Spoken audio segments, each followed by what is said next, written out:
Hi, Liam O'Gogan here from liamog.com, and this is another short video in the series looking at the research question of does it matter? So in this particular short video I want to look at a question that has emerged from a correspondence I had with the Chief Executive of the Irish Court Service. I wrote to him yesterday, and essentially what I said, on an entirely different but equally important subject, I was contacted some time ago by a litigant in person, somewhere up or down the country. While representing himself in a family court, an issue arose over what precisely the judge had stated at a previous hearing. The litigant requested a copy of the taxpayer-funded DAO recording, that's digital audio recording, in order to cross-check the facts.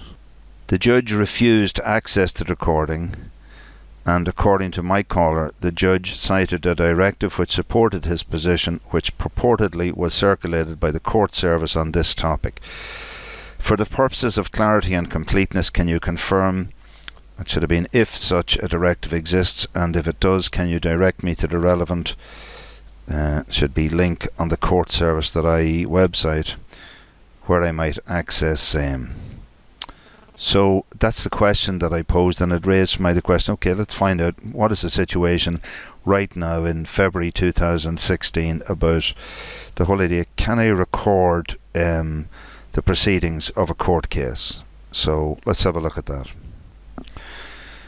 So to be fair, I got quite a swift response. This was just this morning, 4 hours ago, to an email which I sent to Brendan Ryan, who's the Chief Executive of the Court Service.ie, so it's very rapid now. So the particular thing they've given me information according to, it says, with regard to access to digital audio recordings, the position is as follows. So at least it says, please note the special proceedings apply for any party who or to apply for access for any recordings of court proceedings. So just if I blow into those, so this is given the statutory instrument numbers. If you can look at those closely, it's 99 of 213 for the district court, 100 for the circuit court, and 101 for the superior court rules. Then it's interesting, it says this is summation here, and any request for access to the record of court proceedings must be made by formal application to the trial judge in the proceedings concerned and on notice to the other party or parties to the proceeding.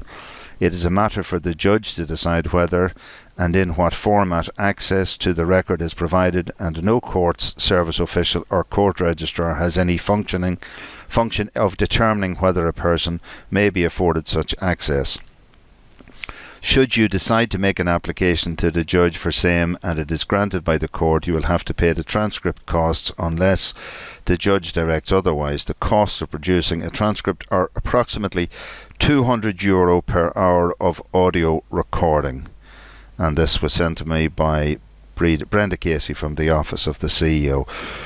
Now the other thing, she sent me an attachment of a PDF attachment of the rules which apply in the district court, and I want to have a look at those now. So we just open those up and have a look at them. So the good news is, at least again, like I'd said before to people who ask questions about how do we find out what's happening in the courts of Ireland, you know, to be fair, I wrote to the Chief Executive Office, they sent me information and they gave me a link. Now, I mean, the letter I had written was a recommendation that FAQ type of questions like this, I believe in the modern era, would be very well met by the production of reusable learning object videos such as this is my civilian morsel of contribution towards providing information in this area. But this is a statutory instrument. My understanding of statutory instrument is it is not passed by the Oireachtas or the Dáil. In this case, I understand it's made by a district court rules committee, and that'll be an interesting question. Again, I've tried to do some research. I'm not exactly sure at the moment who that committee is. It doesn't seem to me very transparent. And the other thing is, I'm not sure what the composition of that committee is. I'm not sure how often it changes, and I don't know how specifically a member of the public or a civilian might make a contribution to suggestions as to how that process might develop. But anyway, just moving down through this here, I've just highlighted these were the people who it appeared to be: Rosemary Horgan, chairperson; Shalom Binchy, Noel Doherty, Michelle Johnson. These presumably are on this committee. That's not and I don't know if these are all that's on the committee. I don't know what a quorum for a committee is, and again, there's no directly helpful information to me to help me understand that. Anyway, to go then here, this is what I found very interesting. Basically, they're adding this thing, section order 12b, onto the district court rules, and in another video I've shown how you can seek that information, but I'm just going through this document. This is the part I found very interesting. The first thing is to specify, it specifies what's meant by a record, and it includes the area of life I'm interested in, which is any sound recording or other recording capable of being reproducible in legible, audible or visual form by the court. Again, just as an aside here, I decided to shoot over to a copy of the Constitution of Ireland, Bunreacht na hÉireann, Article 34, and particularly this is the one I'm interested in. So it's Article 34.1 states that justice shall be administered in courts established by law and judges appointed in the manner provided by this Constitution, and save in such special and limited cases as may be prescribed by law, shall be administered in public. So this is often known as the sort of general tenet law that justice must be done but must also be seen to be done. And I'm very interested in that whole concept of what does that mean in the modern era of being seen to be done.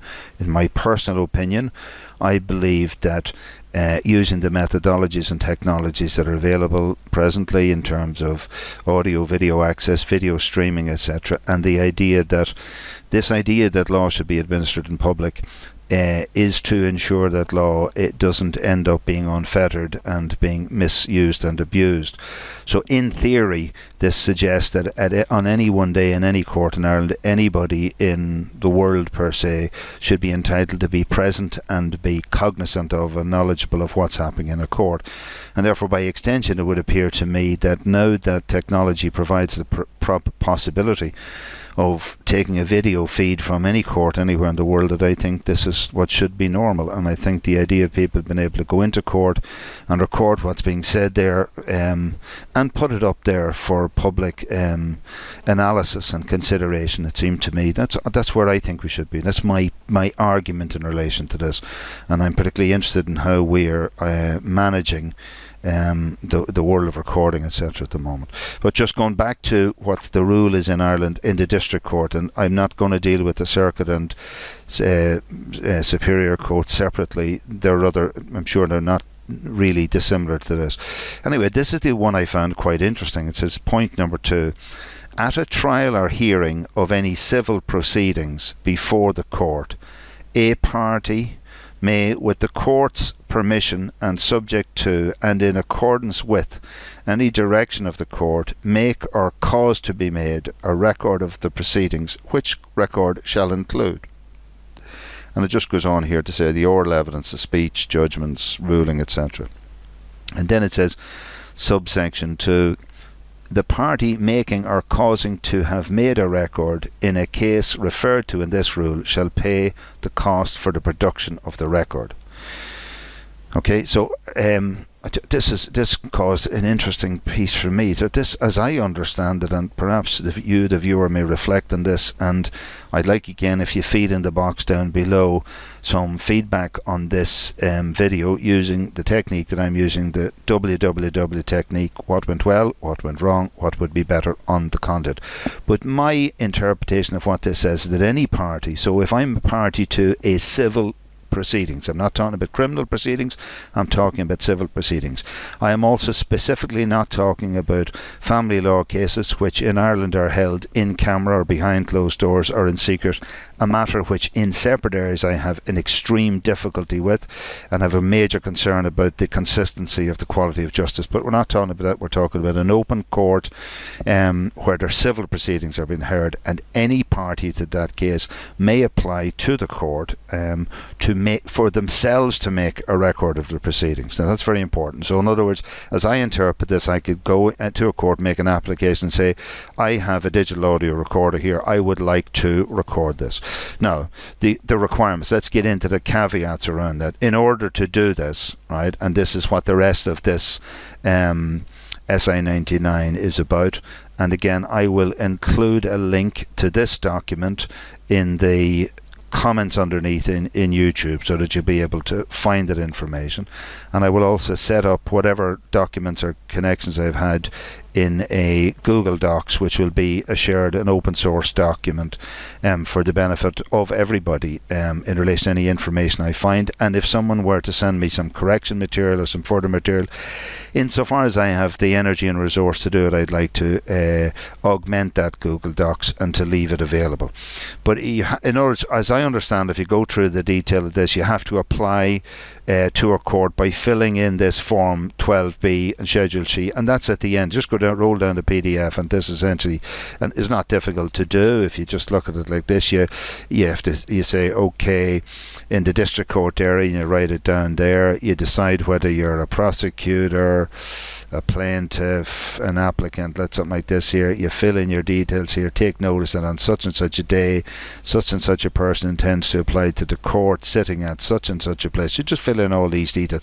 This is the important thing here, that you are required in an affidavit, that's a sworn document, set out. You have to specify the grounds on which you are seeking to make this recording. Now, in a case for me, if I'm involved in a civil case which may end up going to an appeal or something, it is of major concern to me, and this is based on other videos I'm working on, in the concept of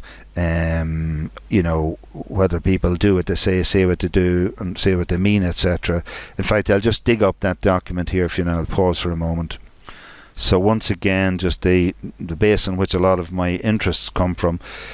This is an article which came from a newspaper. It was the Sunday Tribune back on the 1st of April 1990, written by David Handley. And it basically is the quotation on which the term confusion emerges from the philosopher Confucius. And what he says here is, if language, just exploded up there, if language is not correct, then what is said is not what is meant. If what is said is not what is meant, then what must be done remains undone. If this remains undone, morals and art will deteriorate. If justice goes astray, the people will stand about in helpless confusion. Hence there must be no arbitrariness in what is said. This matters above everything.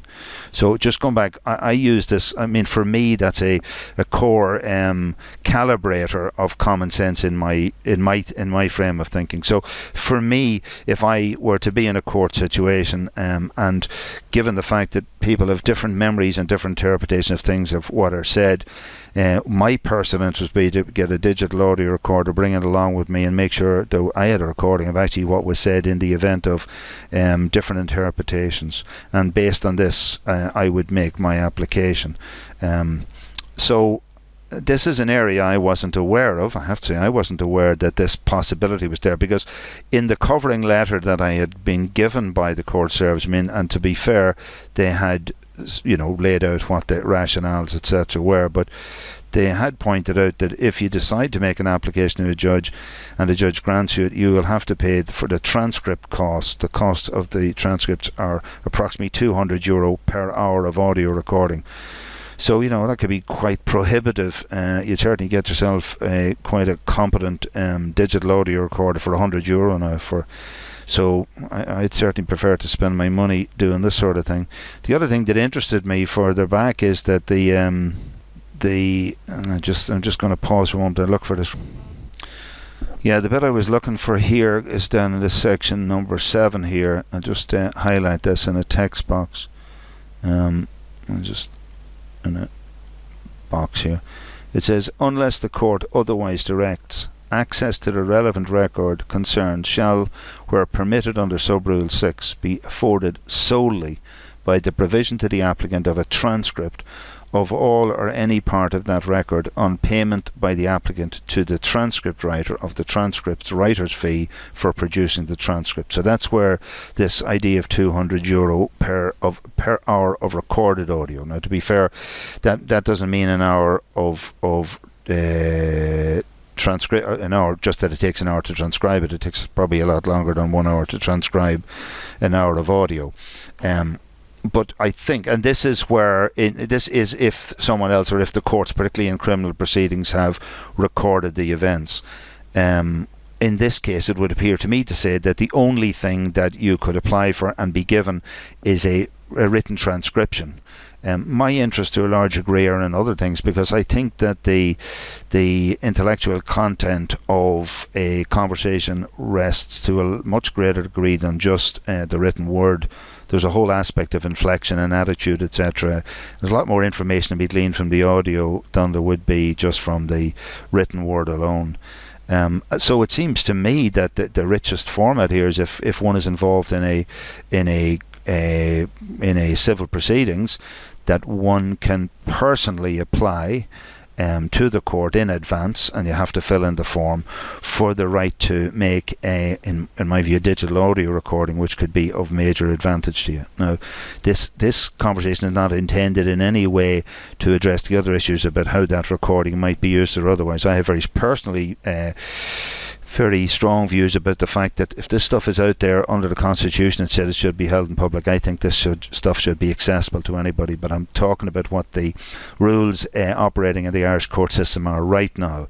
So it seems to me that if you're involved in a civil proceedings that are not family law, that are not precluded from the public having access to them, that one can make an application directly to the court in advance. And in doing this, you obviously have to serve this on the other side. You have to swear an affidavit setting out your reasons. You have to satisfy a judge, and the judge can allow you to make a digital recording. So I hope this information is of value. Again, I'd like you to add comments in down below using the www technique, and hopefully more of these type of what I call reusable learning object videos can emerge in the general web space, and can be of basic, powerful and helpful information to members of the public and members of the various professions as well.